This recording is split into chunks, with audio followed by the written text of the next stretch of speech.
Chapter 1. I Can See the Distortion. I can see the distortion, and the distortion can occur to anyone. I don't exactly know who coined the term distortion for the phenomenon, but people just started calling it that at some point. No one knows how it works, but the experience so far suggests that this phenomenon is a manifestation of strong emotional desires and explosive surges of feelings. The pianist who, or rather which, wreaked havoc on District 9 is known as one of the most notable cases of the distortion. Not many are aware that smaller cases of the distortion are happening here and there across the city even now.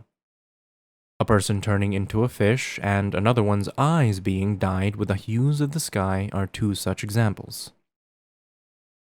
The distortion appears to me as visual distortions in a literal sense. Although I can see them, they aren't tangible.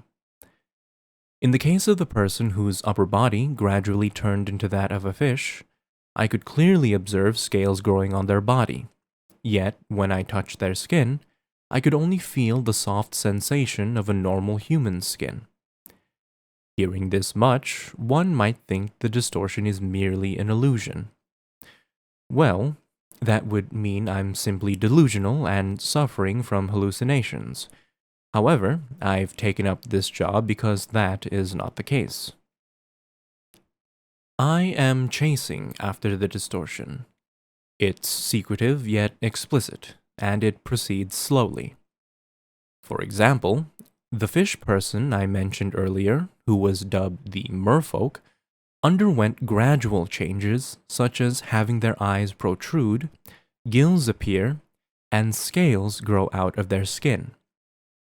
When their upper body almost completely morphed into the form of a fish, the change physically manifested in a moment's notice. Only then could others see what had become of the merfolk, and physically feel the fishy features of their body. The merfolk, case number 5, was originally a villager in District 19's fishing hamlet, who was subject to constant abuse. It seemed that they spent most of their time staring into the Great Lake, yearning to escape from their current life. My conclusion is that they desired to be free from their agonies and saw the lake as a getaway, and that strong longing for water ultimately distorted them into the merfolk. Of course, there are many other complicated factors involved, but I'll omit the details since the merfolk is not the main subject of my story. My work is to look out for cases of the distortion and prevent them. In fact, the progress of the distortion varies for each person. Ever since I gained this ability to see omens of the distortion with my eyes, I cannot see a single person who is not distorted in one way or another.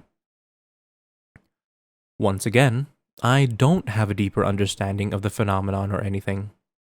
I simply started seeing it one day and could notice it earlier than others. Since I can see the signs in advance, I do my best to warn people to take preventative measures before it manifests. That is my job.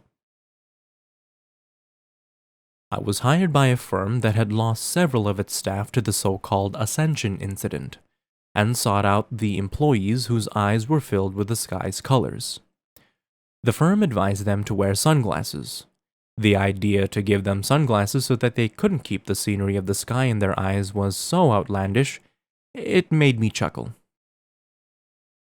The sky no longer being blue for them didn't have much positive impact on their boring lives, but at least they didn't evaporate anymore. The people who used to look up at the sky started looking down instead. Perhaps they still wanted to get closer to the sky by going up to the rooftop, or maybe they were just one of the many who chose to jump to death. The city isn't too interested in what happens after a case has been solved. All they need to know is if the deaths were understandable or not. I'm not a charity worker, so I don't bother looking into cases of the distortion I wasn't asked to investigate either. Case number 13. Balloon People. This case was rather explosive. I titled this case Balloon People because people's heads quite literally expanded like balloons until they went pop. This cold explosion would cover everything within a 10-meter radius with blood and blow to pieces everyone in its range as well. A company in Oak Corp's Nest finally asked for my help after suffering 5 instances of those balloon people. After some investigation, I found out that all occurrences of this distortion had one thing in common. They all worked in the service industry. To interpret a distortion, you need to combine multiple pieces of evidence. This process consists of 4 steps: cause, explanation, understanding, and acknowledgement. First, investigate the possible causes of the distortion and construct a clear explanation that covers the causal relationship in a convincing manner. Then, make the subject understand why they are going through the distortion, and have them acknowledge that they could fully distort at this rate. If all of these steps succeed, the case is closed. The distortion is considered solved if the subject regresses to a form that looks human enough to me. Those who became the balloon people used to work in emotionally intense fields, such as delivery carriers, nurses, and call center clerks. Particularly, call center clerks had the largest average explosion radius of 16 meters. Some inquiries revealed that another company had subcontracted all customer service calls to one call center. The clerk's job was to record the claims from clients and send those records to that company. The problem lay in this process. The call center clerks lacked any expertise in the subjects of those complaints, yet they had to endure heaps of insults from their clients, even though there was no use lashing out at them. The clerks were treated like emotional garbage cans, hearing all kinds of abusive language and even threats from clients. Service workers are compelled to put on a smile and a cheery voice while being a punching bag for others, having no way to vent out their own distress. Such stress would naturally accumulate over time. This resulted in their heads inflating like balloons. All the while, they maintained a facade of serenity. They'd end up exploding once their stress reached a breaking point. From that point, my work is simple. I made a list of clerks whose heads appeared inflated to me and sent that to the company. Those clerks then lost their jobs. The company didn't bother investing any time or effort into shrinking their heads.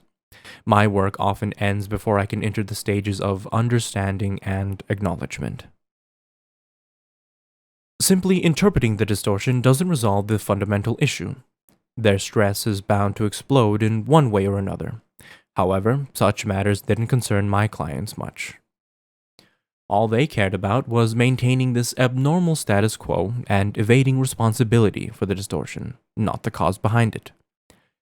I suppose the same could be said of me. I can't help but keep thinking that we are all missing something important.